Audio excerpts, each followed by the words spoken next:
നമുക്കറിയാം, ലോകത്ത് അതിവേഗം കുതിച്ചുപായുന്ന ഒരു രാജ്യമാണ് തുർക്കി എന്ന് പറയുന്നത്. ഈ രാജ്യത്ത് മുമ്പ് ഇസ്ലാമിന്റെ എല്ലാ ചിഹ്നങ്ങളും അതിനിഷ്ഠൂരമായി നിരോധിച്ച ഒരു രാജ്യമാണ്. ശിരോവസ്ത്രം രാജ്യദ്രോഹ കുറ്റമാണ്. അതുപോലെ ബാങ്ക് വിളിക്കൽ നിരോധിക്കുകയാണ്. മദ്രസകൾ ഇടിച്ചു പൊളിക്കുകയാണ്. പള്ളികൾ ബാറുകളും കുതിരാലയങ്ങളുമാക്കുകയാണ്. ഇസ്താംബുളിൽ അയാ സോഫിയ മ്യൂസിയം ഒരു കാലത്ത് ജനങ്ങൾ പങ്കെടുത്ത് നമസ്കരിച്ചിരുന്ന പള്ളിയാണ്. അപ്പൊ മ്യൂസിയങ്ങളും കുതിരാലയങ്ങളും ബാറുകളും ഒക്കെ ആക്കി പള്ളികളെയും മദ്രസകളെയും മാറ്റുകയും അറബി ഭാഷ നിരോധിക്കുകയും ചെയ്യുകയാണ്. വിശുദ്ധ ഖുർആനിന്റെ കിട്ടാവുന്ന മുഴുവൻ കോപ്പികളും യൂറോപ്പിന്റെ തുർക്കിയുടെ നഗരമധ്യത്തിൽ കൊണ്ടുവന്ന് കൂമ്പാരമായി കൂട്ടി കത്തിച്ച് ചാമ്പലാക്കുകയാണ് കമാൽ അത്താതുർക്ക്. അതേ രാജ്യത്ത് ഇന്ന് 10,000-ത്തിലധികം പള്ളികൾ നിർമ്മിക്കുകയാണ്. പള്ളികളിലെല്ലാം ചെറുപ്പക്കാർ വന്ന് നമസ്കരിക്കുകയാണ്. ഖുർആൻ അച്ചടിക്കുന്ന മദീനയിലെ ഏറ്റവും വലിയ പ്രസ്സിന് സമാനമായ ഒരു പ്രസ് ഇസ്താംബൂളിൽ കമാൽ അത്താതുർക്ക് ഖുർആൻ കത്തിച്ച അതേ നഗരത്തിൽ വീണ്ടെടുക്കാൻ പോവുകയാണ്. എന്ന് പറഞ്ഞാൽ ഇസ്ലാമിന്റെ ചിഹ്നങ്ങൾ തിരിച്ചു വരികയാണ്. അത്ഭുതപ്പെട്ട് ലോകം അവരോട് ചോദിച്ചു, എങ്ങനെയാണ് അടിമുടി ചിഹ്നങ്ങൾ നിരോധിച്ച ഇസ്ലാമിന്റെ എല്ലാ ഷിയാറുകളെയും കൊട്ടിയടച്ച ഒരു രാജ്യത്ത് ഇങ്ങനെയുള്ള ഒരു പരിവർത്തനമുണ്ടായത് എന്ന് ചോദിച്ചപ്പോ അവിടത്തെ ആളുകൾ നമുക്ക് പറഞ്ഞു തന്നത്, കമാൽ അത്താതുർക്കിന് ഞങ്ങളുടെ ഉമ്മമാരുടെ മടിത്തട്ട് നിരോധിക്കാൻ സാധിച്ചില്ല എന്നതാണ്. അല്ല എന്താണ്, റസൂൽ എന്താണ്, ഖുർആൻ എന്താണ്, ഇസ്ലാമിന്റെ സംസ്കാരം എന്താണ് എന്ന് പഠിപ്പിക്കാൻ കമാൽ അത്താതുർക്ക് മദ്രസകളും പള്ളികളുമെല്ലാം ഇടിച്ചു പൊളിച്ച് കൂമ്പാരമാക്കി നിർത്തിയെങ്കിലും ഞങ്ങളുടെ ഉമ്മമാരുടെ നാവിലൂടെ ഹൃദയങ്ങളിലൂടെ കൈമാറ്റം ചെയ്യപ്പെട്ട ഇസ്ലാമിക വികാരമാണ് ഇന്ന് ഈ 10,000-ത്തിലധികം പള്ളികൾ നിറഞ്ഞു കവിയാൻ കാരണമെന്ന് തുർക്കി പറയുകയാണ്. ലോകം കുതിച്ചുയരുമ്പോൾ അതതിന്റെ സംസ്കാരം തുർക്കി തിരിച്ചു പിടിച്ചപ്പോൾ അതിൽ ചരിത്രപരമായ പങ്ക് വഹിച്ചത് പ്രിയപ്പെട്ട സഹോദരി നമ്മളാണ് എന്നതാണ് അതിന്റെ ഏറ്റവും പ്രധാനപ്പെട്ട ഘടകം എന്ന് ഞാൻ പറഞ്ഞു വരുന്നത്. നമുക്കറിയാം, പ്രവാചകൻ സല്ലല്ലാഹു അലൈഹി വസല്ലം അള്ളാഹുവിന്റെ റസൂലിനെ ആദ്യമായി വഹി ലഭിച്ച് പേടിച്ചു വിറച്ച് സമ്മിലൂനി ഖദീജ, ഖദീജ എന്നെ പുതപ്പിച്ചു കളയൂ, എനിക്ക് പനിക്കുന്നുണ്ട്, വറക്കുന്നുണ്ട്, ഞാൻ എന്തോ കണ്ട് പേടിച്ചിട്ടുണ്ടെന്ന് പറഞ്ഞപ്പോൾ ഇത് ദൈവ സഹായമാണ്, ദൈവ വെളിപാടാണ് എന്ന രീതിയിൽ അത് സംസാരിച്ച് പ്രവാചകന്റെ മുന്നേ ദൈവത്തിന്റെ സഹായമാണ് തന്റെ പ്രിയതമന് വന്നതെന്ന് സാക്ഷ്യപ്പെടുത്തിയ ഇസ്ലാമിക ചരിത്രത്തിലെ ഏക വ്യക്തി വനിതയായ ഖദീജ ബിൻത് ഖുവൈലിദാണ്. നമുക്കറിയാം, വിശുദ്ധ ഖുർആൻ നമ്മോട് പറഞ്ഞത്, നിങ്ങൾക്ക് സ്വർഗം വേണോ, സ്വർഗം തരാം, നിങ്ങൾ ഒരൊറ്റ കണ്ടീഷൻ പൂർത്തീകരിച്ചാൽ മതി. ഇന്നല്ലാഹ ഇശ്തറാ മിനൽ മുഅ്മിനീന അൻഫുസഹും വഅംബാലഹും ബിഅന്ന ലഹുമുൽ ജന്ന. സ്വർഗം നിങ്ങൾക്ക് തരാം, പക്ഷേ നിങ്ങൾക്ക് നിങ്ങളുടേതെന്ന് പറയുന്നത് മുഴുവൻ എനിക്ക് നിങ്ങൾ തിരിച്ചു തന്നാൽ പകരം ഞാൻ നൽകുന്ന ഗിഫ്റ്റാണ് സ്വർഗമെന്ന് പറയുന്നത്. അത് അല്ലാഹ് സൈൻ ചെയ്തു വാങ്ങിയതാണ്. ആ എഗ്രിമെന്റിൽ നമ്മൾ ഒപ്പുവെച്ചതാണ്. നമ്മൾ വിറ്റ ഒരു സാധനത്തിൽ പിന്നെ എന്റേത് എന്ന് പറഞ്ഞ് കൃഷി ഇറക്കുന്നത് മാന്യതക്ക് നിരക്കാത്ത പ്രവർത്തനമാണ്. അതുകൊണ്ട് എന്റെ ശരീരം എന്റേതല്ല, എന്റേത് എന്ന് പറയുന്ന കഴിവ് എന്റേതല്ല. മാല് എന്ന് വിശുദ്ധ ഖുർആൻ പറഞ്ഞത് നിങ്ങൾ ആലോചിച്ചു നോക്കുക. നമ്മുടെ നാട്ടിൽ അതിന് മുതല് എന്നാണ് പറയാ. മുതല് എന്ന് പറഞ്ഞാൽ അത് കറൻസി മാത്രമല്ല, നമ്മുടെ കായിക ബലം ഒരു മുതലാണ്, നമ്മുടെ പ്രഭാഷണം ഒരു മുതലാണ്, എഴുത്ത്, പാട്ട്, അതുപോലെ വൈജ്ഞാനിക രചനകൾ, വൈജ്ഞാനികമായ കഴിവുകൾ എല്ലാം മാലിൽപ്പെട്ടതാണ്. ഈ മാല് അള്ളാഹുവിന് തിരിച്ചു കൊടുക്കുക എന്നതാണ് ഇന്നല്ലാഹ ഇശ്തറ മിനൽ മുഅ്മിനീന അൻഫുസഹും വഅംബാലഹും ബിഅന്ന ലഹുമുൽ ജന്ന. മാല് കൊടുത്തവരാണ്. നമുക്കറിയാം, യൂറോപ്പിന്റെ ആർക്കിടെക്ചർ സംസ്കാരത്തിന്റെ ഉറവിടമായ സ്പെയിൻ എന്ന നഗരത്തെ പുതുക്കിപ്പണിതത് ഒരു മുസ്ലിം സ്ത്രീയാണ്. അതുപോലെ തന്നെ യൂറോപ്പിന് കണക്കിന്റെ ഗണിതത്തിന്റെ ബാലപാഠം പഠിപ്പിച്ചത് ലുബ്ന അൽ അൻദുലുസിയ എന്ന് പറയുന്ന ഒരു സ്ത്രീയാണെന്ന് ചരിത്രത്തിൽ നമുക്കറിയാം. അപ്പൊ ചരിത്രത്തിൽ എവിടെ വെച്ചാണ് മുസ്ലിം സ്ത്രീ അവരുടെ ഇടപാടുകളിൽ നിന്ന് പിന്മാറിയത് എന്ന് ആലോചിച്ചു നോക്കുമ്പോൾ അത് വളരെ അടുത്ത കാലത്ത് മാത്രമാണ് എന്ന് നമുക്കറിയാവുന്നതാണ്. ഖദീജ ബിൻത് ഖുവൈലിദിൽ നിന്ന് തുടങ്ങിവെച്ച ആ അശ്രാന്ത പരിശ്രമത്തിന്റെ നൂറ്റാണ്ടുകൾ നീളുന്ന തുടർച്ചയുണ്ടായി മുസ്ലിം ലോക ചരിത്രത്തിൽ എന്ന് നമ്മൾ മനസ്സിലാക്കേണ്ടതാണ്. നമുക്കറിയാം, പ്രവാചകൻ അല്ലാഹുവിന്റെ റസൂൽ സല്ലല്ലാഹു അലൈഹി വസല്ലം പറഞ്ഞു, അദ്ദുന്യ മതാഉൻ വഖൈറു മതാഇഹാ അൽ മർഅത്തു സ്സാലിഹ. ദുന്യാവ് എന്ന് പറഞ്ഞാൽ ഒരു വിഭവമാണ്. ഈ വിഭവത്തിൽ ഒരാൾക്ക് അല്ലാഹു നൽകുന്ന ഏറ്റവും പ്രധാനപ്പെട്ട ഒന്ന് അൽ മർഅത്തു സ്സാലിഹ, സച്ചരിതയായ ഒരു ഇണയാണ്, സ്വാലിഹായ ഒരു സ്ത്രീയാണ്. വമൽ മർഅത്തു സ്വാലിഹത്തു യാ റസൂലല്ലാഹ്, അല്ലാഹുവിന്റെ ദൂതരെ, ഏറ്റവും നല്ല ഇണ എന്ന് പറഞ്ഞാൽ എന്താണ്? തുഈനു സൗജഹാ അലാ ദീനിഹി, സ്വന്തം ഭർത്താവിനെ ദീനിന്റെ കാര്യത്തിൽ, സ്വന്തം ഇണയെ ഭാര്യയെ ദീനിന്റെ കാര്യത്തിൽ സഹായിക്കുന്നവരാണ്. അതാരാണെന്ന് ചോദിച്ചാൽ പ്രവാചക തിരുമേനി സല്ലല്ലാഹു അലൈഹി വസല്ലമയെ സഹായിച്ചത് ഖദീജയാണ്. നമുക്കറിയാം, മുഹമ്മദ് ദരിദ്രനായ അനാഥനായ മുഹമ്മദിനെ നമ്മുടെ കൂട്ടത്തിൽ പണക്കാരിയായ ഖദീജ സ്വീകരിച്ചുവല്ലോ എന്ന് പറഞ്ഞ് അബൂജാഹിൽ മക്കയുടെ നഗരമധ്യത്തിൽ വെച്ച് ഖദീജയെ പരിഹസിച്ചപ്പോൾ മുഹമ്മദിന്റെ കൈപിടിച്ച് അബൂജഹലിന്റെ സന്നിധാനത്തിൽ ചെന്ന ഖദീജ ബിൻത് ഖുവൈലിദിനെ നമുക്കറിയാം. അബുൽ ഹകം, ഇന്നു മുതൽ മുഹമ്മദ് ധനികനും ഖദീജ ദരിദ്രയുമാണ്, എന്റെ എല്ലാ സമ്പത്തും ഞാൻ മുഹമ്മദിന് കൊടുത്തിരിക്കുകയാണ്. അതുപോലെ തന്നെ നമുക്കറിയാം, ശുഐബ് അബീ താലിബിൽ പ്രവാചക തിരുമേനിയെ ഉപരോധിച്ച സമയത്ത് ഖദീജയോട് ഖുറൈശികൾ പറഞ്ഞു, നിങ്ങൾ എന്തിനാണ് ഈ ഉപരോധത്തിൽ നിങ്ങൾ പങ്കാളിയാവേണ്ടതില്ല, നിങ്ങൾ മക്കയിലെ കോടീശ്വരിയാൻ, നിങ്ങൾക്ക് വേറെയും വഴികളുണ്ട്, നിങ്ങൾക്ക് മുഹമ്മദിനെ വിട്ടുപോയാൽ സുഖസൗകര്യമായി ജീവിക്കാം എന്ന് പറഞ്ഞ സമയത്ത് മുഹമ്മദിന്റെ കൂടെ, അവരോടുള്ള സ്നേഹം കാരണം മുഹമ്മദിന്റെ കൂടെ നിൽക്കാൻ തയ്യാറായ ഖദീജയെ നമുക്കറിയാവുന്നതാണ്. അങ്ങനെ ഖദീജ മുഹമ്മദിന്റെ കൂടെ നിന്നതിന്റെ ഫലമായി ആട് ഭക്ഷിക്കുന്നത് പോലെ ഭക്ഷിക്കുകയും ആട് വിസർജിക്കുന്നത് പോലെ വിസർജിക്കുകയും ചെയ്തുവെന്ന് ചരിത്രത്തിൽ നമുക്ക് കാണാൻ കഴിയുന്നതാണ്. അതുകൊണ്ടാണ് മരണപ്പെട്ടതിന് ശേഷവും ഖദീജയെ കുറിച്ച് മുഹമ്മദ് നബി സല്ലല്ലാഹു അലൈഹി വസല്ലം പറഞ്ഞു സംസാരിച്ചു തുടങ്ങിയാൽ ആ സംസാരം മുഹമ്മദ് നബിയുടെ കണ്ണീരൊലിപ്പിച്ചിട്ടല്ലാതെ അവസാനിക്കാറുണ്ടായിരുന്നില്ല എന്ന് ചരിത്രം നമുക്കറിയാവുന്നതാണ്.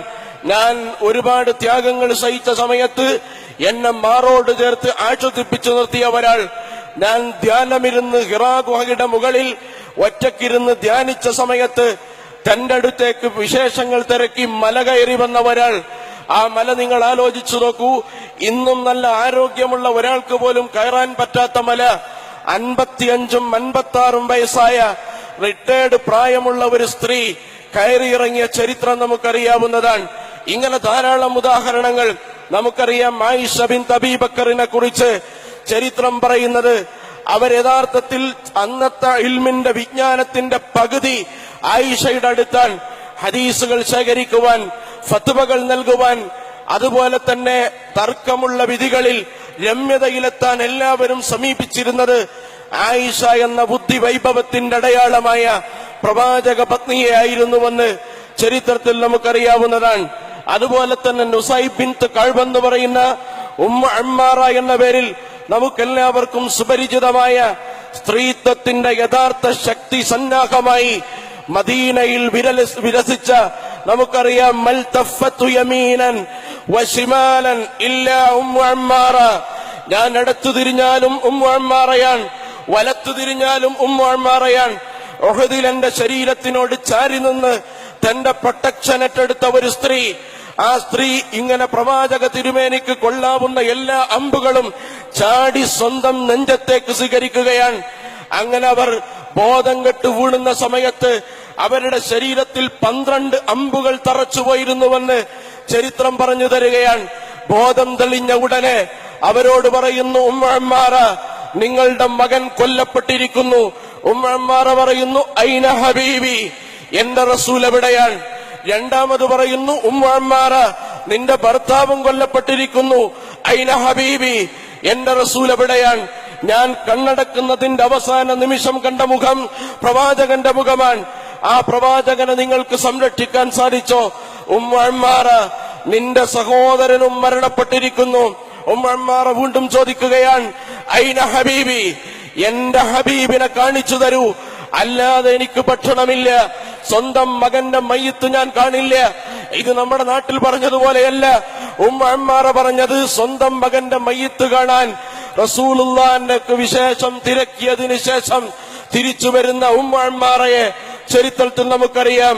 ഞാൻ ഇടത്തു തിരിഞ്ഞു നോക്കിയാലും വലത്തു തിരിഞ്ഞു നോക്കിയാലും എന്റെ ഒരു ബോഡി ഗാർഡ് പോലെ പ്രവർത്തിച്ച ഒരു സ്ത്രീ എന്ന് പ്രവാചകൻ ഉമ്മ അമ്മാറയെ കുറിച്ച് പറഞ്ഞ് നമുക്ക് കാണാൻ കഴിയുന്നതാണ്. ഇങ്ങനെ ധാരാളം സ്ത്രീകൾ. ഹൻസായിനെ കുറിച്ച് നമുക്കറിയാം. ഹൻസ എന്ന് പറയുന്ന കവയത്രി, അവര് കവിതകൾ രചിച്ച് പാടി മക്കയുടെ തെരുവീതിലൂടെ നടന്നുപോയ കാലത്ത് ഇസ്ലാമിനെ പരിചയപ്പെട്ട് ഇസ്ലാമിലേക്ക് വരികയാണ്. ഇസ്ലാമിലേക്ക് വന്നപ്പോൾ അവരവരുടെ കവിത രചനയും ഒക്കെ നടത്തുന്നതോടൊപ്പം തന്നെ യുദ്ധരണാങ്കണത്തിലേക്ക് പോവുകയാണ്. യുദ്ധരണാങ്കണത്തിലേക്ക് പോയ ഹൻസ എന്ന് പറയുന്ന സ്ത്രീ ഖാദിസിയ യുദ്ധത്തിൽ 4 മക്കളെയും കൂട്ടി യുദ്ധത്തിലേക്ക് പോവുകയാണ്. യുദ്ധത്തിൽ വെച്ച് 4 മക്കളും രക്തസാക്ഷികളാവുകയാണ്. 4 മക്കളും കൊല്ലപ്പെട്ടെന്ന വിവരം ഹൻസായിനോട് പറയാൻ സഹാബികൾക്ക് പേടിയായി പോവുകയാണ്. കാരണം ഒരു സഹോദരൻ മരണപ്പെട്ടതിന്റെ പേരിൽ വളരെയധികം മെന്റലി പ്രശ്നങ്ങൾ അനുഭവിച്ച ഒരു സ്ത്രീയാണ് ഹൻസ എന്ന് പറയുന്ന സ്ത്രീ.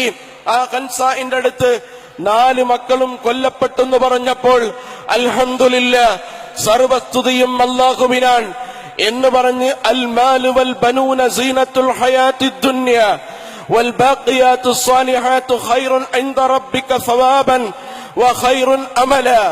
അല്ലാഹ് എനിക്ക് സമ്പത്ത് തന്നിട്ടില്ല, എനിക്ക് തന്ന സമ്പത്ത് സന്താനങ്ങളാണ്. അതുകൊണ്ട് അല്ലാഹ് ഭൂമിയിൽ നമുക്കെല്ലാം നൽകിയ 2 അനുഗ്രഹങ്ങളുണ്ട്. ഒന്ന് അൽ മാലു വൽ ബനൂൻ, സന്താനവും സമ്പത്തുമാണ്. ഇതുപയോഗിച്ച് നമുക്ക് സ്വർഗവും വാങ്ങാം, നരകവും വാങ്ങാമെന്നതാണ്. ഇന്നമാ അംബാലുക്കും ഔലാദുക്കും ഫിത്ന, നിങ്ങളുടെ സമ്പത്തും നിങ്ങളുടെ ശരീരവും നിങ്ങൾക്ക് അദാബും ഫിത്നയുമായി മാറുമെന്ന് വിശുദ്ധ ഖുർആൻ നമുക്കറിയാം.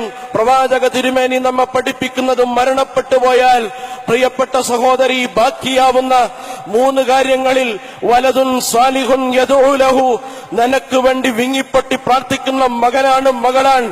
സ്വന്തം മയ്യത്ത് വെച്ച് എന്റെ മകൻ പ്രാർത്ഥിക്കുകയാണ്, അല്ലാഹുമ്മ ഗ്ഫിർ ലഹാ, അല്ലാഹുവേ എന്റെ ഉമ്മാക്ക് പൊറുത്തു കൊടുക്കണം, വഅഫു അൻഹാ വഅക്രിം നുസുലഹാ എന്ന് പ്രാർത്ഥിക്കുമ്പോ സ്വന്തം മകന്റെ കണ്ണിന്ന് ഒരിറ്റു കണ്ണുനീർ നിങ്ങളുടെ കഫം പുടവയിൽ വീണുപോയാൽ പ്രിയപ്പെട്ട സഹോദരി, ലോകത്തെ ഏറ്റവും വലിയ സമ്പാദ്യം അതാണ്. അത് പറയാൻ കഴിയാത്ത മകനും മകളും ഉണ്ടായാൽ നമ്മൾ ധാരാളം സമ്പാദ്യങ്ങൾ ഉണ്ടാക്കി എന്ന് പറഞ്ഞതുകൊണ്ട് നമുക്ക് വിജയിക്കാൻ സാധ്യമല്ല.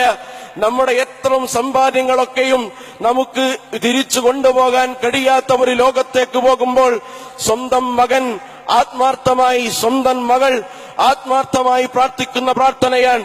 വിശുദ്ധ ഖുർആൻ പറയുന്നത്, വഖാലല്ലദീന കഫറൂ റബ്ബനാ അരിനല്ലദൈനി അളല്ലാനാ മിനൽ ജിന്നി വൽ ഇൻസി നജ്അൽഹുമാ തഹ്ത അഖ്ദാമിനാ ലിയകൂനാ മിനൽ അസ്ഫലീൻ. നരകത്തിലായ മക്കൾ ചോദിക്കും, അല്ലാഹുവേ എന്റെ ഉപ്പാനെയും ഉമ്മാനെയും കാണിച്ചു തരൂ. എന്തിനാണ് മോനെ എന്നല്ല ചോദിക്കുമ്പോൾ, നജ്അൽഹുമാ തഹ്ത അഖ്ദാമിനാ ലിയകൂനാ മിനൽ അസ്ഫലീൻ, ഞങ്ങൾക്ക് അവരുടെ നെഞ്ചത്ത് കയറി നിന്നിട്ട് നരകത്തിന്റെ തീയിന്റെ ചൂടൊന്ന് കുറക്കണം അല്ലാ എന്ന് പറയുന്ന സമയം 10 മാസം ഗർഭം ചുമന്ന് 2 വർഷം മുലയൂട്ടി അതേ മാറിടം പ്രിയപ്പെട്ട സഹോദരി, നിന്റെ മകനും മകളും ചോദിക്കുകയാണ്. എന്തിനാണ് ചോദിക്കുന്നത്? നരകത്തിലാവാനുള്ള കാരണം ഞങ്ങളെ ഉമ്മയാണ്, ഞങ്ങളെ ഉപ്പയാണ്. അതുകൊണ്ട് അവരുടെ നിങ്ങൾ കാണിച്ചു തരണമെന്ന് പറയുകയാണ്.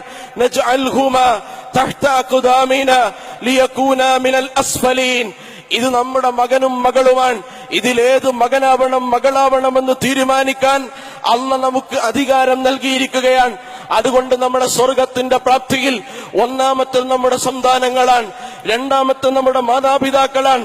നിങ്ങൾ ആലോചിച്ചു നോക്കൂ, മാതാപിതാക്കൾ എന്ന് പറയുന്നത് മാതാവിനെ വിശുദ്ധ ഇസ്ലാം അള്ളയും റസൂലും കഴിഞ്ഞാൽ 3ാമത്തെ സ്ഥാനം നൽകിയത് മാതാവിനാണ്. 4ാമതാണ് പിതാവിന് സ്ഥാനം നൽകുന്നത്.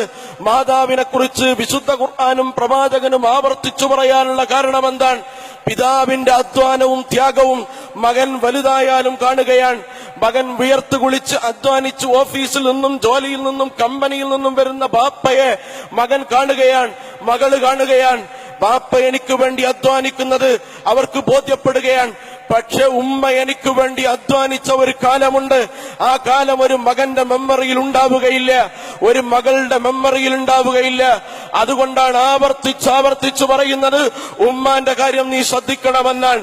മരണപ്പെട്ടു പോകുന്ന സമയത്ത് റസൂലുള്ളാന്റെ കൂടെ എല്ലാ യുദ്ധത്തിലും പങ്കെടുത്ത ധീരനായ സഹാബി അൽക്കമക്ക് കലിമത്തു തൗഹീദ് ഉച്ചരിക്കാൻ സാധിക്കാതെ പോയത് സ്വന്തം മാതാവിനോട് അദ്ദേഹം ചെയ്ത ഒരു ചെറിയ പ്രവൃത്തിയുടെ ഫലമാണെന്ന് അനേകം തവണ ചരിത്രം കേട്ടവരാണ് നമ്മൾ. ഞാനത് വിശദീകരിക്കുന്നില്ല. അതുകൊണ്ട് മാതാവ് എന്ന് പറയുന്ന ആ അസ്തിത്വത്തെ ആദരിച്ചുകൊണ്ട് ഭൂമിയിലും, അതുകൊണ്ടാണല്ലോ നിനക്ക് വയസ്സായ മാതാവും പിതാവും ഉണ്ടെങ്കിൽ അവർ നിന്റെ സ്വർഗമാണെന്ന് റസൂലുള്ളാഹി സ്വല്ലല്ലാഹു അലൈഹി വസല്ലം നമ്മെ പഠിപ്പിച്ചു തരികയാണ്. പ്രിയപ്പെട്ട സഹോദരി, നമുക്ക് അനേകം പ്രയാസങ്ങളും പരിമിതികളും പ്രതിബന്ധങ്ങളുമുണ്ട്. ഈ പ്രതിബന്ധങ്ങളെയും അതുപോലെ തന്നെ പ്രതിബന്ധങ്ങളെയും പരിമിതികളെയുമൊക്കെ മറികടന്ന് നമ്മൾ യഥാർത്ഥത്തിൽ അള്ളാഹുവിന്റെ ദീനിനു വേണ്ടി ഈ ത്യാഗ പരിശ്രമങ്ങളിൽ ഏർപ്പെടാൻ നമുക്ക് സമയവും അധ്വാനവും നമ്മുടെ സമ്പത്തും ശേഷിയുമെല്ലാം നമ്മൾ ഉപയോഗിക്കേണ്ടതാണ്. അത് ഉപയോഗിച്ച് അള്ളാഹുവിന്റെ പ്രീതി കരസ്ഥമാക്കുവാൻ നമ്മൾ ശ്രമിക്കേണ്ടതാണ്. ഇത് അനേകം നൂറ്റാണ്ടുകൾക്ക് മുമ്പ് സംഭവിച്ച സഹാബി വനിതകളുടെ കഥ മാത്രമല്ല. ഇവിടെ റുക്സാന സംസാരിച്ചല്ലോ, GIOവിന്റെ പ്രസിഡന്റ്, GIOവിന്റെ ഒരു പ്രവർത്തകയുണ്ട്. മടപ്പള്ളി കോളേജിൽ നിങ്ങൾ പത്രങ്ങളിൽ വായിച്ചവരാണ്. ആ കുട്ടിയെ കുറിച്ച് കേരളം ഭരിക്കുന്ന പാർട്ടി മുഴുവൻ, പോരാത്തത് പാർട്ടി പോറ്റി വളർത്തുന്ന ഗുണ്ടകൾ, പാർട്ടിയുടെ കീഴിലുള്ള പോലീസുകൾ മുഴുവൻ വളഞ്ഞു നിന്നിട്ടും ആർജവത്തോടുകൂടി അള്ളാഹുവിന്റെ ദീനിനു വേണ്ടി ഒരു 18-19 വയസ്സായ കുട്ടി എഴുന്നേറ്റുന്നത് ആധുനിക ഖദീജമാരുടെ തനിപ്പകർപ്പുകളാണ്. പ്രിയപ്പെട്ട സഹോദരിമാരെ, നിങ്ങൾ ആലോചിച്ചു നോക്കൂ. അതുപോലെ തന്നെ ധാരാളം സഹോദരന്മാർ നമുക്കറിയാം. അനേകം ആളുകൾ SFIയും SIOയും പോലുള്ള SFIയുടെ അടിയും പ്രയാസങ്ങളുമൊക്കെ അനുഭവിച്ച് ധാരാളം ത്യാഗങ്ങൾ സഹിച്ച നമുക്കറിയാം. തിരുവനന്തപുരം യൂണിവേഴ്സിറ്റി കോളേജിൽ അവിടെ ക്യാമ്പസിൽ SIOവിന്റെ ഇലക്ഷൻ നടക്കുന്ന സമയത്ത് അവിടെ മത്സരിച്ച ഒരു കുട്ടിയുണ്ട്. GIOയുടെ പ്രവർത്തകയാണ്. ഒരു പെൺകുട്ടിയുണ്ട്. ആ പെൺകുട്ടി പ്രഗ്നന്റായി നിൽക്കുകയാണ്. അവര് വന്ന് വോട്ട് ചെയ്താൽ അവരെ തടയുമെന്ന് ഭീഷണിപ്പെടുത്തുകയാണ്. അവര് വരാൻ തങ്ങൾ അനുവദിക്കുകയില്ല എന്ന് പറഞ്ഞ് സർവ്വസന്നാഹങ്ങളും ആ കുട്ടിക്ക് ശാരീരികമായി ആലപ്പുഴയിൽ നിന്നും തിരുവനന്തപുരത്തേക്ക് വരാൻ പറ്റാത്ത ശറഇന്റെ കാരണങ്ങൾ ഉണ്ട്. അതും നമ്മൾ മനസ്സിലാക്കേണ്ടതാണ്. പക്ഷേ ധൈര്യപൂർവം പ്രഗ്നന്റായി പ്രസവ സമയം അടുത്ത ഒരു കുട്ടി ആലപ്പുഴ മുതൽ തിരുവനന്തപുരം വന്ന് SFI ഉണ്ടാക്കി വെച്ച കോട്ടകളെ ഭേദിച്ച് SIOവിന് വേണ്ടി വോട്ട് ചെയ്ത് ആ ഒരൊറ്റ വോട്ടിനാണ് സ്റ്റുഡന്റ് ഇസ്ലാമിക് ഓർഗനൈസേഷൻ തിരുവനന്തപുരം യൂണിവേഴ്സിറ്റിയിൽ വിജയിച്ചതെന്ന ചരിത്രം നമ്മൾ ഓർക്കേണ്ടതാണ്. ഇങ്ങനെയുള്ള ആത്മധൈര്യത്തിന്റെ പ്രതീകങ്ങൾ ചരിത്രത്തിൽ മാത്രം കുടികൊള്ളുന്നവരല്ല. നമ്മുടെ ഉള്ളിലുണ്ട് ഹൻസാ, നമ്മുടെ ഉള്ളിലുണ്ട് ഖദീജ, നമ്മുടെ ഉള്ളിലുണ്ട് ആയിഷ, നമ്മുടെ ഉള്ളിലുണ്ട് അതുപോലെ തന്നെ ലുബിനയും അതുപോലെ തന്നെ സനീറയും പോലത്തെ ധാരാളം സഹോദരിമാർ. അബൂജഹൽ മുതുകത്ത് പ്രഹരിച്ച് മണലൂടെ വലിച്ചു കൊണ്ടുപോകുന്ന സമയത്ത് സുനീറ റൂമി എന്ന് പറയുന്ന സഹാബി വനിത അബൂജഹലിന്റെ മുഖത്തേക്ക് ആഞ്ഞു തുപ്പിയിട്ട് പറയുന്നു, അബൂജഹൽ നീ എത്ര മർദ്ദിച്ചാലും ശരി, ജീവന് തുല്യം ഞാൻ സ്നേഹിക്കുന്ന പ്രവാചകൻ, അതുപോലെ തന്നെ ഞാൻ ഏറ്റവും കൂടുതൽ വിശ്വാസം സമർപ്പിച്ച അല്ലാഹു ഇത് രണ്ടും നിഷേധിച്ചു കളയാൻ എത്ര പീഡനങ്ങൾ സമർപ്പിച്ചാലും ശരി നിങ്ങൾക്ക് എന്നെ കൊണ്ട് സാധിപ്പിക്കാൻ കഴിയില്ല എന്ന് തീർത്തു പറഞ്ഞ വിശ്വാസദാർഢ്യത്തിന്റെ പ്രതീകമായ അനേകം ആളുകൾ. പ്രിയപ്പെട്ട സഹോദരിമാരെ, നമ്മുടെ ചരിത്രം വലുതാണ്. നമുക്കറിയാം, ഇമാം സുയൂത്തി എന്ന് പറയുന്ന ലോകപ്രശസ്തനായ പണ്ഡിതൻ, അദ്ദേഹം വിവരം തേടിയത് 33 സ്ത്രീകളിൽ നിന്നാണ്. 33 സ്ത്രീകളുടെ അധ്യാപനത്തിലൂടെയാണ് ഇമാം സുയൂത്തി ലോകപ്രശസ്ത പണ്ഡിതനായതെന്ന് നമുക്കറിയാം. നിങ്ങൾ ആലോചിച്ചു നോക്കൂ, ഇമാം സുബ്കി. പക്ഷേ സുബ്കിയെ കുറിച്ച് നമ്മൾ കേട്ടിട്ടുള്ളൂ. അദ്ദേഹത്തെ പഠിപ്പിച്ച 56 ഉസ്താദുമാരെ, അധ്യാപികമാരെ നമ്മൾ കേട്ടിട്ടില്ല. ഇമാം അല്ലാമ ഇബ്നു ഹജർ അൽ അസ്കലാനിക്ക് ഹദീസ് റിപ്പോർട്ട് ചെയ്യാനുള്ള അധികാരം ഇജാസത്ത് നൽകിയത് ഒരു സ്ത്രീയാണ് നഫീസത്തുൽ മിസ്രിയ. നമ്മുടെ നാട്ടിൽ പണ്ടൊക്കെ പാടാറുണ്ട്. ഇവിടുത്തെ അധ്യക്ഷയുടെ പേരും അതാണ്, നഫീസത്ത് ബീബി എന്ന് പറയുന്ന. നഫീസത്ത് മാല പാടാറുണ്ട്, മാലയെ നമ്മൾ പാടിയിട്ടുള്ളൂ. പക്ഷേ മിസ്റിൽ ഇമാം ഷാഫിയുടെ ദർസ് കഴിഞ്ഞാൽ ഈ മിസ്റിലെ പള്ളിയിലെ ഏറ്റവും കൂടുതൽ ആണും പെണ്ണും പങ്കെടുക്കുന്ന ദർസ് നടത്തിയ സ്ത്രീ നഫീസത്തുൽ മിസ്രിയാണെന്ന് ചരിത്രം നമുക്ക് പഠിപ്പിച്ചു തരികയാണ്. അതുപോലെ തന്നെ സൈനബ് ബിൻ അബ്ദുള്ള എന്ന് പറയുന്ന സ്ത്രീ ദമസ്കസിലെ ശൈഖുൽ ഇസ്ലാം ഇബ്നു തൈമിയ കഴിഞ്ഞാൽ ദമസ്കസിലെ പള്ളിയിൽ അനേകമായിരം ആളുകൾക്ക് ഇസ്ലാമിക വിജ്ഞാനങ്ങൾ പഠിപ്പിച്ചു കൊടുത്ത മഹദിയായ സൈനബിനെ കുറിച്ച് ചരിത്രത്തിൽ നമ്മൾ അപൂർവം മാത്രമേ കേട്ടിട്ടുള്ളൂ. നിങ്ങൾ ആലോചിച്ചു നോക്കുക, ചരിത്രത്തിലെ ധാരാളം മേഖലയിൽ വ്യക്തിമുദ്ര പതിപ്പിച്ച അനേകം ആളുകൾ സൈനബുൽ ഗസാലിയെ പോലെ. സൈനബുൽ ഗസാലി ഖുർആനിന്റെ തഫ്സീർ എഴുതിയ വനിതയാണ്. അതുപോലെ തന്നെ ആയിഷ അബ്ദുറഹ്മാൻ ഖുർആനിന്റെ തഫ്സീർ എഴുതിയ മറ്റൊരു വനിതയാണ്. സൈനബുൽ ഗസാലി അവർ സംഭവിച്ചു ആ നാട്ടിലെ ആളുകളെ മുഴുവൻ, സ്ത്രീകളെ മുഴുവൻ സംഘടിപ്പിക്കാൻ ദ പയറ്റി മൂവ്മെന്റ്, പള്ളി പ്രസ്ഥാനം എന്ന പേരിൽ പള്ളികളിൽ ക്ലാസ് എടുത്ത് സ്ത്രീകളെ സംഘടിപ്പിച്ച് ഇസ്ലാമിക പ്രവർത്തനത്തിന് സജ്ജമാക്കുന്ന വലിയൊരു വിപ്ലവത്തിന് ഈ സൈനബ് ഗസാലി എന്ന് പറയുന്ന സ്ത്രീ മഹദി അതിന് നേതൃത്വം നൽകുകയാണ്. അതിനവർ കൊടുക്കേണ്ടി വന്ന വില സ്വന്തം ജീവന്റെ വിലയാണ്. ഞങ്ങളെ ഇഴജന്തുക്കളുള്ള കിണറ്റിലേക്ക് തൂക്കി നിർത്തി ഡിസോർഡറായി തല കീഴ്പോട്ട് നിർത്തി ഞങ്ങളെ പീഡിപ്പിച്ചു. കെട്ടെങ്ങാനും അറ്റുവീണാൽ വിഷജന്തുക്കളുള്ള കിണറ്റിലേക്ക് ഞങ്ങൾ വീണുപോകും എന്ന് ഞങ്ങൾ ഭയപ്പെടുന്ന പീഡനം. ഞങ്ങളെ കെട്ടഴിച്ചു നിർത്തിയാൽ ഞങ്ങളെല്ലാം ബോധം കെട്ടു വീഴുകയാണ്. ബോധം തെളിഞ്ഞു വീറുന്ന സമയത്ത് ഒരു ഗ്ലാസ് വെള്ളം തന്ന് ഞങ്ങളോട് പറയും, നിങ്ങൾ ഇനി അടുത്ത ശിക്ഷ കൂർത്തുമൂത്ത കല്ലും ചില്ലുമുള്ള റെയിൽ പാളത്തിലൂടെ ഓടലാണ് എന്ന് ഞങ്ങൾക്ക് കാണിച്ചു തരും. എഴുന്നേറ്റ് നിൽക്കാൻ പോലും ശേഷിയില്ലാത്ത ഞങ്ങൾ എങ്ങനെയാണ് ആ പാളത്തിലൂടെ ഓടുക എന്ന് ചോദിക്കുമ്പോൾ മനുഷ്യ മാംസത്തിന് ആർത്തി പൂണ്ട വേട്ടപ്പട്ടികൾ ഞങ്ങളുടെ പിന്നാലെ അഴിച്ചുവിടും. അവരുടെ കടിയേറ്റ് കൊല്ലപ്പെടണ്ട എന്ന് വിചാരിച്ച് ഞങ്ങളെല്ലാം കൂർത്തുമൂത്ത പാളയത്തിലൂടെ ഓടുകയാണ്. രക്തം വാർന്നൊലിച്ച് മലിക്കുകയാണ്, അവിടെ വീണുകയാണ്. രക്തം വാർന്നൊലിച്ച് വീണ് ബോധം കെട്ട് വീണു പോകുകയാണ്. തായിഫിൽ മടമ്പിൽ നിന്ന് രക്തം വന്ന് ബോധം കെട്ട് വീഴാതിരിക്കാൻ ഈത്തപ്പന മരങ്ങൾ പിടിച്ചു നിന്ന പ്രവാചകന്റെ പ്രതിനിധാനം മിസ്റിൽ അവർ നിർവഹിക്കുകയാണ്. ബോധം കെട്ട് വീഴുകയാണ് സൈനബുമാരെ പോലത്തെ ആളുകൾ. പ്രിയപ്പെട്ട സഹോദരിമാരെ, ധാരാളം ത്യാഗവരികളായ ആളുകൾ. എന്നിട്ടല്ല പറയാൻ, രണ്ടാമത്തെ നിങ്ങളുടെ നിബന്ധന നരകത്തിൽ നിന്ന് രക്ഷപ്പെടണം എന്നാണോ? ഹൽ അദുല്ലുക്കും അലാ തിജാറത്തിൻ തുൻജീകും മിൻ അദാബിൻ അലീം തുഅ്മിനൂന ബില്ലാഹി വറസൂലിഹി. വിശുദ്ധ ഖുർആൻ പറയാൻ, നരകത്തിൽ നിന്നും നിങ്ങളെ രക്ഷപ്പെടുത്താം. പക്ഷേ നിബന്ധന ഒന്ന് തന്നെയാണ്, അള്ളാഹുവിന്റെ മാർഗത്തിൽ നിങ്ങളുടെ നഫ്സും മാലും ഉപയോഗിച്ച് നിങ്ങൾ അശ്രാന്ത ത്യാഗപരിശ്രമത്തിൽ ഏർപ്പെടുക എന്നതാണ്. എന്നിട്ട് വിശുദ്ധ ഖുർആൻ പറയാൻ, മിനൽ മുഅ്മിനീന റിജാലുൻ സദഖൂ മാ അഹദുല്ലാഹ അലൈഹി വമിൻഹും മൻ ഖളാ നഹ്ബഹു വമിൻഹും മൻ യൻതളിർ വമാ ബദ്ദലൂ തബ്ദീല. വിശ്വാസികളിൽ ചില ആളുകളുണ്ട് നേരത്തെ അള്ളാഹുവിനോട് സൈൻ ചെയ്ത, അഗ്രിമെന്റ് ചെയ്ത കരാർ പൂർത്തീകരിക്കുന്ന ചില ആളുകൾ. അത് ചില ആൺകുട്ടികളാണ്. ആൺകുട്ടികൾ എന്ന് പറയുന്നത് ശരീരത്തിന്റെ പേരല്ല, നിലപാടിന്റെ പേരാണ്. ആൺകുട്ടികളായ ചില ആളുകൾ മിനൽ മുഅ്മിനീന റിജാലുൻ, അള്ളാഹുവുമായി ചെയ്ത കരാറിനെ സാക്ഷാത്കരിച്ച മനുഷ്യർ അവർ വീഴുകയാണ്.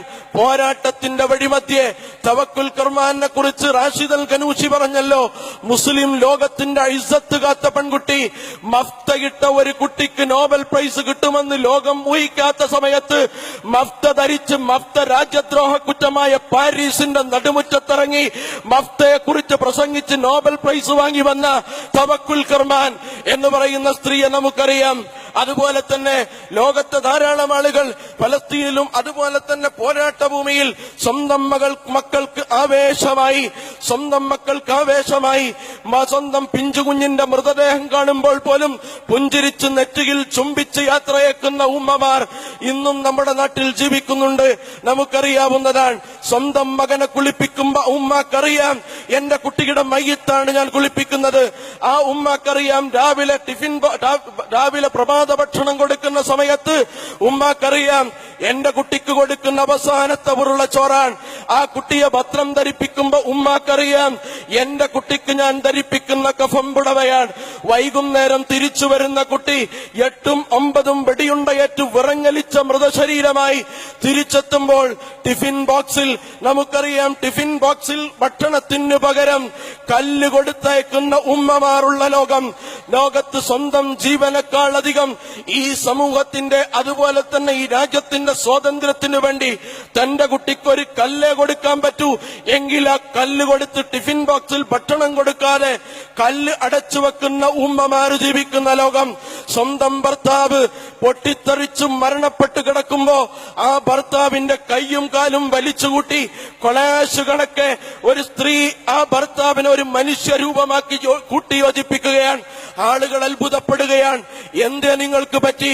ചിന്നിച്ചുതറി മണ്ണോട് ചേർന്ന് നിൽക്കുന്നത് സ്വന്തം ഭർത്താവിന്റെ ശരീരമല്ലേ, നിങ്ങൾക്ക് എന്തേ ഒരു തുള്ളി കണ്ണുനീര് വരാത്തത് എന്ന് ചോദിക്കുമ്പോ സ്ത്രീ പൊട്ടിക്കരയാതെ അതുപോലെ തന്നെ മാറത്തടച്ചു വിലപിക്കാതെ ചിരിച്ചുകൊണ്ട് പറയാൻ, സഹോദര, ഇന്ന് ഞാൻ സ്വർഗത്തിൽ പ്രവേശിച്ച ദിവസമാണ്.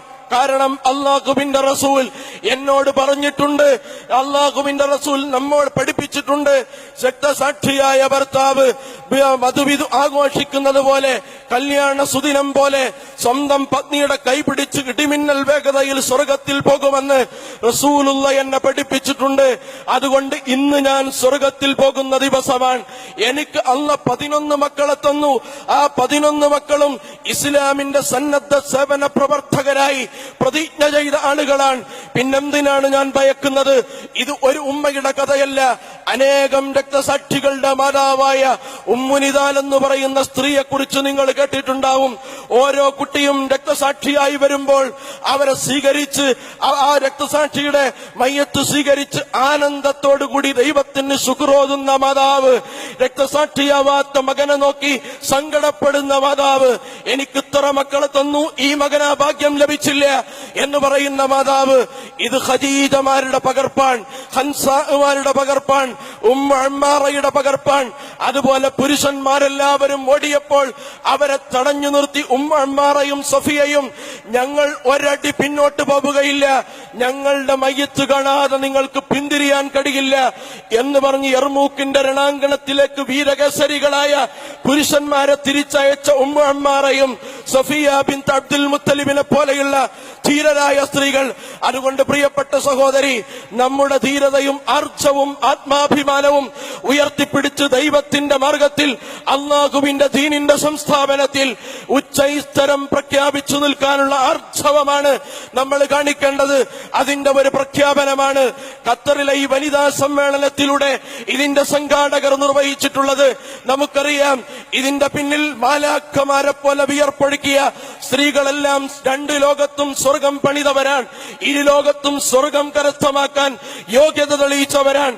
ഞങ്ങൾക്ക് മനസ്സിലായ സന്ദേശം ഈ നാട്ടിലെ ഞങ്ങളുടെ സഹോദരിമാർക്ക് എത്തിച്ചു കൊടുക്കണം എന്ന ഒരു ഉദ്ദേശ ശുദ്ധിയാൽ അവരെയെല്ലാം ചേർത്ത് പിടിച്ച് തങ്ങളുടെ വീട്ടിലെ ഒരുപാട് ബാധ്യതകളും കാര്യങ്ങളുമെല്ലാം തൽക്കാലത്തേക്കെങ്കിലും മറന്നുവെച്ച് ഈ മാർഗത്തിൽ കാലിൽ ചെളിപുരണ്ട് നെറ്റിയിൽ വിയർപ്പൊഴുക്കി വസ്ത്രം ചുളിഞ്ഞ് വിയർപ്പൊലിച്ചുകൊണ്ട് ഈ മാർഗത്തിൽ പ്രവർത്തിച്ച സഹോദരിമാരെ, നിങ്ങൾക്കും ഖദീജമാരുടെ അതുപോലെ തന്നെ ഹൻസാമാരുടെ ഉമ്മ അമ്മാറമാരുടെ അതുപോലെ തന്നെ സൈനബുൽ ഗസാലിയുടെ പിന്മുറക്കാരാവാൻ യോഗ്യതയുള്ളവരാണ് എന്ന് തെളിയിച്ചവരാണ് നിങ്ങൾ. അതുകൊണ്ട് പ്രിയപ്പെട്ട സഹോദരി, നമ്മുടെ ജീവിതത്തിന്റെ തനിയാവർത്തനങ്ങൾ ലോകത്ത് വിപ്ലവം സൃഷ്ടിക്കാൻ പോന്നതാവണം. അതിനുവേണ്ടിയുള്ള നിതാന്തമായ പരിശ്രമത്തിന്റെ പ്രതിജ്ഞയാണ് നമ്മൾ ഈ സമ്മേളനം കഴിഞ്ഞ് ഈ ഗേറ്റ് കടന്ന് പുറത്തു പോകുമ്പോ നെഞ്ചത്ത് കൈവച്ചു നമ്മൾ ആത്മപരിശോധന നടക്കണം. റബ്ബ് സൈൻ ചെയ്ത സ്വർഗത്തിന്റെ എഗ്രിമെന്റിൽ എനിക്ക് സ്വർഗം കിട്ടുമോ ഇല്ലേ എന്ന് നെഞ്ചത്ത് കൈവച്ച് ആത്മപരിശോധന നടത്തി ആ മാത്രമേ ഈ സമ്മേളനം കഴിഞ്ഞ് നിങ്ങൾ പിരിഞ്ഞു പോകാൻ പാടുള്ളൂ. അല്ല എങ്കിൽ ഈ സമ്മേളനത്തിൽ നമ്മളൊരു പ്രതിജ്ഞ എടുക്കണം. അല്ലാഹ് സ്വർഗം വാഗ്ദാനം ചെയ്ത ലോകത്തെ മുഴുവൻ വിശ്വാസികൾക്കും സ്വർഗത്തിന്റെ വാഗ്ദാനത്തിന്റെ ഉദാഹരണമായി അല്ലാഹ് ചൂണ്ടിക്കാട്ടി ചൂണ്ടിക്കാണിച്ച 2 സ്ത്രീകളെയാണ്. ആ 2 സ്ത്രീകൾ അർപ്പിച്ച ത്യാഗപരിശ്രമത്തിന്റെ കണക്ക് ഇവിടെ നേരത്തെ സൂചിപ്പിച്ചതാണ്. ആ പാതയിലൂടെ പോകാൻ ഞാൻ സന്നദ്ധമാണെന്ന പ്രതിജ്ഞയെടുത്താൽ ഇത് സംഘടിപ്പിച്ച സംഘാടകർ കൃതാർത്ഥരായവരാണ്. അതിൽ അവർ ചാരിതാർത്ഥ്യമടഞ്ഞവരാണ്. കാരണം അള്ളാഹുവിന്റെ ദീനിന് ഇന്ന് പ്രതിസന്ധികളും പ്രയാസങ്ങളും ഉണ്ടാകുമ്പോൾ തങ്ങളുടേതായ ന്യായം പറഞ്ഞ് തങ്ങളുടേതായ ന്യായങ്ങൾ ചമച്ചുകൊണ്ട് ഉൾവലിയുക എന്നത് ദൈവിക ദീനിനോട് നമ്മൾ കാണിക്കുന്ന വഞ്ചനയാണ്. അതുകൊണ്ട് ലോകത്ത് ഇസ്ലാമിന്റെ വലിയ മൂല്യങ്ങൾ പടുത്തുയർത്തുന്നതിൽ പുരുഷന്മാരോടൊപ്പം ക്രിയാത്മകമായ പങ്കുവഹിച്ച വനിതാരത്നങ്ങളുടെ പട്ടികയിലേക്ക് ഞാനുമുണ്ടെന്ന പ്രതിജ്ഞയാണ് ഖത്തറിലെ വനിതാ സമ്മേളനം നമുക്ക് നൽകുന്ന ഏറ്റവും വലിയ സന്ദേശമെന്ന് പറഞ്ഞ് ഞാൻ എന്റെ വാചകങ്ങൾ അവസാനിപ്പിക്കുകയാണ്. പ്രിയപ്പെട്ട സഹോദര, പ്രിയപ്പെട്ട സഹോദരി, നിങ്ങൾ ആലോചിച്ചു നോക്കൂ. അല്ലാഹു സുബ്ഹാനഹു വ തആലയുടെ മാർഗത്തിൽ കൈമൈ മറന്ന് തോളോട് തോൾ ചേർന്ന് ഒരുമിച്ച് ഒരു കെട്ടിടം പോലെ ഐക്യ സഹോദര്യത്തോടുകൂടി ദൈവിക ദീനിന്റെ സംസ്ഥാപനത്തിന് വേണ്ടി സംഘടിതമായി മുന്നോട്ടു പോകാൻ ഈ വനിതാ സംഘം നടത്തിയ ആളുകൾ വലിയ ചരിത്രമാണ് ഇവിടെ തുടക്കം കുറിച്ചത്. ഖത്തറിൽ മാത്രമല്ല, പ്രവാസ ലോകത്തിന് തന്നെ ഗുണപാഠമാണ്. പ്രവാസികൾക്ക് തന്നെ ധാരാളം ഗുണപാഠങ്ങൾ നൽകിയ സമ്മേളനമാണ്. അല്ലാഹു സുബ്ഹാനഹു വ തആല നമ്മിൽ നിന്ന് ഇത് സ്വീകരിക്കുമാറാവട്ടെ. നമ്മുടെ വീഴ്ചകളെന്ന പുറത്ത് മാപ്പാക്കി തരുമാറാവട്ടെ. നമ്മിൽ നിന്ന് സംഭവിച്ചു പോയ ചെറുതും വലുതും രഹസ്യവും പരസ്യവുമായ അനേകം തെറ്റുകുറ്റങ്ങൾ അല്ലാഹു പുറത്ത് മാപ്പാക്കി തരുമാറാവട്ടെ. അതുപോലെ തന്നെ ഈ സംഘാടനം നടത്തിയ ആളുകൾ ഈ സമ്മേളനം വിജയിപ്പിക്കുന്നതിന് വേണ്ടി ഒരുപാട് കാലം ഊണും മറക്കുമഴിച്ച് ചിന്തിച്ചു നടന്നവർ ഒരുപാട് സഹോദരിമാർ, അല്ലാഹു അവരുടെ അധ്വാനം കബൂൽ ചെയ്യുമാറാവട്ടെ. നമ്മൾ ഇതുവരെ പറഞ്ഞതും കേട്ടതും അല്ലാഹു സ്വീകാര്യോഗ്യമായ കർമ്മമായി അംഗീകരിക്കുമാറാവട്ടെ. ധാരാളം നമ്മുടെ നാട്ടിലെ മാതാപിതാക്കൾ നമ്മിൽ നിന്ന് മരണപ്പെട്ടു പോയ ആളുകൾ, അല്ലാഹു അവരുടെ ഖബറിടം വിശാലമാക്കി കൊടുക്കുമാറാവട്ടെ. പ്രയാസങ്ങളും പ്രതിസന്ധികളും അനുഭവിക്കുന്ന ധാരാളം സഹോദരിമാരുണ്ട്. ഇവിടത്തെ ജോലി, അതുപോലത്തെ ഇവിടുത്തെ നിയമപ്രശ്നങ്ങളൊക്കെയായി ധാരാളം ആളുകൾ, അല്ലാഹു അവർക്ക് ആശ്വാസവും വിജയവും നൽകി അനുഗ്രഹിക്കുമാറാവട്ടെ. ലോകത്തിന്റെ വിവിധ ഭാഗങ്ങളിൽ കഷ്ടത അനുഭവിക്കുന്ന മുസ്ലിം ഉമ്മത്തിന് അല്ലാഹു വിജയം നൽകി അനുഗ്രഹിക്കുമാറാവട്ടെ. സഹോദരിമാർക്ക് ഇച്ഛാശക്തി നൽകി അല്ലാഹു അനുഗ്രഹിക്കുമാറാവട്ടെ. നമ്മുടെ കർമ്മങ്ങൾ അല്ലാഹു ഇഹലോകത്ത് അർഹിച്ച പ്രതികരണവും പരലോകത്ത് അർഹിച്ച പ്രതിഫലവും നൽകി അനുഗ്രഹിക്കുമാറാവട്ടെ. അല്ലാഹുമ്മ റബ്ബനാ ആതിനാ ഫിദ്ദുനിയ ഹസന വഫിൽ ആഖിറതി ഹസനതൻ വഖിനാ അദാബന്നാർ. അല്ലാഹുമ്മ റബ്ബനാ ഹബ് ലനാ മിൻ അസ്വാജിനാ വദുർരിയാതിനാ വഖുറത അയ്യുൻ വജഅൽനാ ലിൽമുത്തഖീന ഇമാമാ വജഅൽനാ ലിൽമുത്തഖീന ഇമാമാ വജഅൽനാ ലിൽമുത്തഖീന ഇമാമാ. اللهم لا تجعل الدنيا أكبر همنا ولا مبلغ علمنا ولا إلى النار مصيرنا واجعل الجنة هي مأوانا واجعل الجنة هي مأوانا. وآخر دعوانا أن الحمد لله رب العالمين. السلام عليكم ورحمة الله وبركاته.